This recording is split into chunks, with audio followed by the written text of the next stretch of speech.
Right. Kethireddy Venkatarama Reddy గారితో మాట్లాడదాం. Sir ఏంటి సార్ ఇది జగన్ ప్రసంగం ప్రారంభం కాగానే ఇంటిదారి పట్టిన జనం అంటూ ఒకవైపు రాస్తూనే సిద్ధం సభ కోసం వైసీపీ విఎఫ్ఎక్స్ గ్రీన్ మ్యాట్ అంటూ నిన్న ఏ రకంగా ఏర్పాట్లు జరుగుతున్నాయో దానికి సంబంధించినటువంటి దృశ్యాలు ఇస్తే అవే ఫోటోలను పెట్టుకొని గ్రీన్ మ్యాట్లో లేని జనాన్ని చూపిస్తున్నారంటూ సీఎం ఇక్కడ ప్రసంగిస్తుంటే ఇక్కడ ఖాళీగా ఉన్నటువంటి మైదానాన్ని చూపించారు. ఒక్కరు కూడా రాలేదని అంటున్నారు.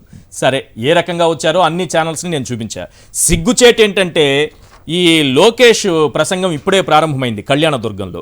ఆయనది చూస్తున్నది 1700 మంది సార్. ఇంతకుముందు జరిగినటువంటి సభను చూసింది ఆయనకి ఎంతమంది చూశారు? 800 మంది చూశారు. ఆ సభ 1.5 గంట సేపు మళ్ళీ లైవ్ 800 మంది మాత్రమే చూశారు. ఇదే ఆ 873 మంది సంఖ్య కూడా ఇస్తున్నా. కిరోసిన్ కంపు కొట్టే వార్తలు రాసే ఏబిఎన్ ఇది చూడాలి ఎంతమంది చూశారు లొకేషన్ లైవ్ అన్నది. విఎఫ్ఎక్స్ గ్రాఫిక్సా? జనం లేరా? ఏది తాకట్టు పెట్టారు మీరు? సచివాలయం తాకట్టు పెట్టి అప్పులు తెచ్చారని రాసిన మీరు, అబద్ధాలు రాసిన మీరు జర్నలిజాన్ని తాకట్టు పెట్టారు, విలువల్ని తాకట్టు పెట్టారు, ఇంకా అవి ఇవి అన్ని తాకట్టు పెట్టారా లేదా? అది తాకట్టు పెడితేనే కదా 873 మంది దగ్గర మీ నారా లోకేష్, మీరు ప్రొజెక్ట్ చేస్తున్నటువంటి మీ హీరో ఎర్రబుక్కు లోకేష్, ఆయనకి చూసినటువంటి వ్యూవర్స్ 873 మంది. సార్ ఏం చెప్తారు సార్ ఈ ఏబిఎన్లో వచ్చినటువంటి ఈ విఎఫ్ఎక్స్ గ్రాఫిక్స్ అంటూ దాన్నే సోషల్ మీడియాలో విపరీతంగా వైరల్ చేసుకుంటున్నారు వాళ్ళు? నమస్కారం అండి, ప్యానల్ మెంబర్స్ కండి.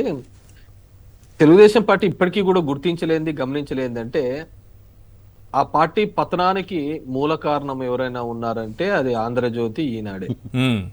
ఎప్పుడైతే రియాలిటీస్ కి దూరంగా మనం వీరుడు శూరుడు అని చెప్పేసి అవతల వాంది ఏంది లేదు అని చెప్పేసి ప్రొజెక్షన్స్ ఇవ్వడం జరుగుతుందో, ఈ మభ్యపెట్టి మసిబూసి మారేడుకాయ అంటారు, ఆ విధంగా చేయడం వల్లనే ఈ రోజు వాళ్ళకి ఆ గతి వచ్చింది. నేను ఈ రోజు కూడా ఛాలెంజ్ చేస్తాను, ఒక్క వారం ఆంధ్రజ్యోతి, ఈనాడు, ఏబిఎన్, టీవీ5 క్లోజ్ చేసేసి అసలు తెలుగుదేశం పార్టీ గురించి చూపించేద్దండి అని చెప్పారు. ఒక్క వారం చూపించకపోతే ఆ పార్టీ అసలు ఉందా లేదా అనేది కూడా జనాలు మర్చిపోతారు. ఎప్పుడే గాని వీళ్ళు జనం దగ్గరికి పోలేదు, జనం దగ్గరికి జనాల్ని అడ్రస్ చేయలేదండి. That's the only biggest issue, వాళ్ళకున్న బిగ్గెస్ట్ ఇష్యూ. జనంతో వాళ్ళు మమేకం కాలేదు. కేవలం పత్రికలు, ఈ పేపర్లలో ఏ ఎల్లో మీడియాలో వస్తున్నాయో అదే నిజం అనుకోని భ్రమపడుతున్నారు, అదే మొత్తం అని భావిస్తున్నారు. ఇప్పుడు వైఎస్ఆర్ కాంగ్రెస్ పార్టీ ఏ విధంగా పబ్లిక్ లేక మమ్మల్ని అందరినీ 3 సంవత్సరాల తర్వాత, 2 ఏళ్ల తర్వాత జగన్మోహన్ రెడ్డి జనం దగ్గరికి పొమ్మన్నారు, జనంతో తిరగమన్నాడు, జనంతో లేకపోతే మిమ్మల్ని మాట్లాడతాను. వీళ్ళు రాసి పెట్టుకోండి అండి, ఈ పబ్లిక్ వాళ్ళ ఊర్లకు వాళ్ళకి ఇండ్లకు పోయాలి కల్లా రాత్రి 1 గంట అవుతుంది. అంత మంది జనాలు ఉంటారు. ఎందుకంటే నేను రాప్తాడులో చూసినాను, మా నియరెస్ట్ ఒక 30 కిలోమీటర్లు మాకు రాప్తాడు సభ. మా వాళ్ళు ధర్మవరం టౌన్ కు రావడానికి, ఆ ట్రాఫిక్ నుంచి బయటపడి రావడానికి లాస్ట్ టైం వాళ్ళకి 1:30, 2 గంటలకు, 3 గంటలకు కూడా వచ్చిన వాళ్ళు ఉన్నారు. సో చంద్రబాబు నాయుడుకి సగము నాశనం చేసినది ఇంతకుముందు చెప్పిన విధంగా ఈ పత్రికలే.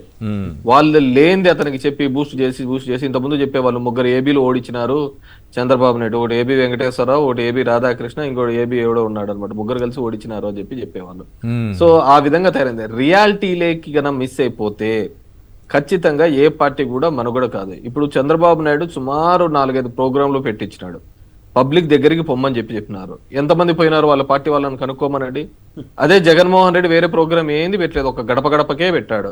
ఎంతమంది జనాలకి రీచ్ అయినారో కనుక్కోమనండి. సో దిస్ పార్టీకి ఒక separate section of the vote bank తీసుకొని రావడం జరిగింది. అందరం అనుకున్నట్టుగా ఒక వెల్ఫేర్ కోసమే కాదు, ఒక ప్రామిస్ నిలబెట్టుకున్న ఒక రాజకీయ నాయకుడు ఏ విధంగా ఉంటాడు, ఒక కొత్త విధి విధానాలను తీసుకొని రావడం జరిగింది అనేది చాలా మంది అర్థం చేసుకోలేదు.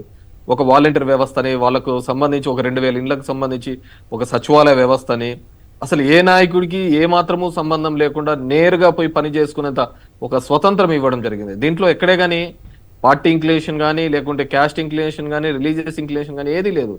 కుల మతాలకు సంబంధం లేకుండా నేరుగా వెళ్ళడం, ఒక సపరేట్ ఓట్ బ్యాంక్. అంటే 70 సంవత్సరాల రాజకీయంలో ఒక విధమైన రాజకీయం జరిగింటే ఈ 5 years లో ఒక పద్ధతైన రాజకీయం జరిగింది. జనాలకు వెల్ఫేర్ తో పాటు వాళ్ళు సామాజికంగా, ఆర్థికంగా నిలదొక్కుకోవడానికి ఒక ప్రయత్నం జగన్మోహన్ రెడ్డి ఒక ఆపర్చునిటీ అనేది క్రియేట్ చేయడం. అది సోషల్ ఇంజనీరింగ్ అనే కాన్సెప్ట్ తో కావచ్చు, లేకుంటే వెల్ఫేర్ అనే కాన్సెప్ట్ తో కావచ్చు, రైతులకు జనాలకి కరప్షన్ లేకుండా ఒక ఫ్రీ సొసైటీని తయారు చేయడంలో కావచ్చు, జగన్మోహన్ రెడ్డి గారు సక్సెస్ కావడం జరిగింది. ఈరోజు గతంలో మీరు చూసినారంటే, ఇప్పుడు సింపుల్ చెప్తాను, వాలంటీర్లు అనే వ్యవస్థను వచ్చిన 4 నెలలకే చంద్రబాబు ఏమన్నాడు, వీళ్ళందరూ కూడా గోనె సంచులు మోసే ఉద్యోగము, భర్తలు లేకుంటే ఇంటికి పోయే ఉద్యోగము. అదే విధంగా పవన్ కళ్యాణ్ అంతకు మించి అన్నాడు, కిడ్నాపర్లు అన్నాడు, లేకుంటే ఇంకో ఏదో పని చేస్తారు, ఇది చేస్తారని చెప్పినాడు.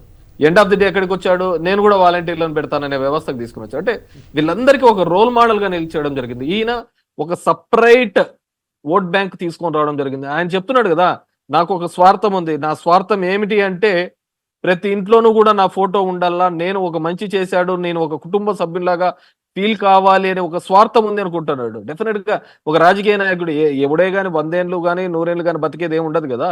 ఉన్నంత కాలంలో అతను ఉన్నాడ్రా, అతడు చేశాడ్రా అని చెప్పుకునేదే ఒకరికి ఒక నాయకుని. కానీ ఇక్కడ ఈ సభకు అంటే ఇక్కడ మేదరమెట్లలో జరిగిన సిద్ధం సభకు దానికి ముందు జరిగినటువంటి రాప్తాడు సభకు మధ్యలో కొన్ని రాజకీయ పరిణామాలు జరిగాయి. టీడీపీ, జనసేన, బీజేపీతో పొత్తు పెట్టుకున్న తరువాత జరిగినటువంటి సభ ఇది. ఏంటి దాని ఇంపాక్ట్ ఏంటి, ఆ 3 పార్టీల ఇంపాక్ట్ ఏంటి చెప్పండి. డెఫినెట్ గా అండి, ఇప్పుడు మీరు చూసినారంటే టీవీలలో చూసినారంటే ఫస్ట్ ఫేజ్ లో ఏమని వచ్చింది, చంద్రబాబును జనసేన పవన్ కళ్యాణ్ ఏ విధంగా తిట్టాడు,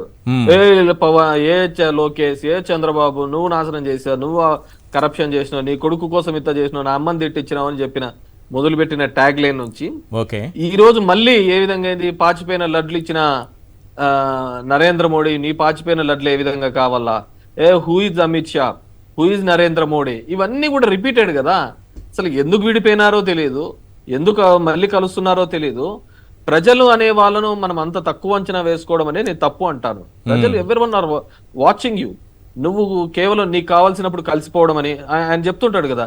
ఫస్ట్ కలిసినప్పుడు నవనిర్మాణ దీక్షలు అన్నాడు, విడిపోతానే ధర్మ పోరాట దీక్ష అంటున్నారు. మరి ఇప్పుడు ఏ ధర్మం కోసం కలిశాడు, ఏ నీతి కోసం కలిశాడు, ఏ దాని కోసం కలిశాడో కూడా చెప్పాలి కదా. సో అదే విధంగా నరేంద్ర మోడీ గారు కూడా ఆయన కూడా స్టేట్మెంట్ ఇచ్చినాడు, ఈ చంద్రబాబు నాయుడుకో ఏ పోలవరం ఏటీఎం కి తరఫా అని చెప్పినాడు.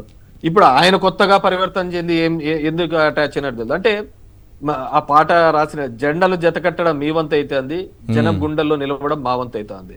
So that's the only thing అండి. ఈ రోజు ఆ ముగ్గురు కలిసిన ఇంకా నలుగురు కలిసిన జనాలు ఒక గుర్తు పెట్టుకోండి, ఒక హీరోయిజాన్ని చూస్తారు. 100 మంది వచ్చినా ఎదుర్కొనే వాడిని ఒక లీడర్ గా గుర్తిస్తారు. ఈ రోజు జగన్మోహన్ రెడ్డి అనేవాడు అనే వ్యక్తి అలాంటి లీడర్. సో ఇటువంటి వాళ్ళు ఎంతమంది కలిసి వచ్చినా హీస్ టెల్లింగ్ నా మీద రావడానికి గల కారణాలు ఏంటి. ఈ రోజు పవన్ కళ్యాణ్ అనే అతను చంద్రబాబును ఎత్తుకొని తిరగాలనుకున్నాడు, కుదరలే, ఆ సరిపోవటంలే, అందుకు మళ్ళీ బీజేపీని తీసుకొని రావడం జరిగింది. బీజేపీని తీసుకొని రాకముందు కూడా చంద్రబాబు నాయుడు ఏంది మళ్ళీ ఎయిర్పోర్ట్ లో రేవంత్ తో 2 గంటలు మాట్లాడాడనే కథనం కూడా వచ్చింది. అవును. సో ఇవన్నీ జిత్తుల మొక్కలు. అలా మాట్లాడినా ఏం పెద్దగా బీజేపీ ఏం వరి కాదు, ఎందుకంటే వాళ్ళకి తెలుసు కదా, మొన్న తెలంగాణ ఎలక్షన్ లో అయితే ఆయన డైరెక్ట్ గా సపోర్ట్ చేశారు కదా, జెండాలు పట్టుకుని గాంధీ భవన్ దగ్గర తిరిగారు కదా, ఆ పార్టీ నాయకులే చెప్పారు కదా మాకు సపోర్ట్ చేశారని. వాళ్ళ బీజేపీకి ఏమి పెద్ద ఇబ్బంది లేదు, తెలంగాణలో కాంగ్రెస్ తో ఉంటారు, ఏపీకి వచ్చేటప్పుడు బీజేపీతో ఉంటారు, అయినా సరే చంద్రబాబుతో పొత్తు వాళ్ళకి అవసరం, వాళ్ళ అవసరమా చంద్రబాబు అవసరమా చూస్తున్నారు. ప్రజలు చాలా సునిశంగా వాచ్ చేస్తూ ఉంటారు, ఏం జరుగుతుంది, ఏ విధంగా జరుగుతుంది. డెఫినెట్ గా వాళ్ళకు ఖచ్చితంగా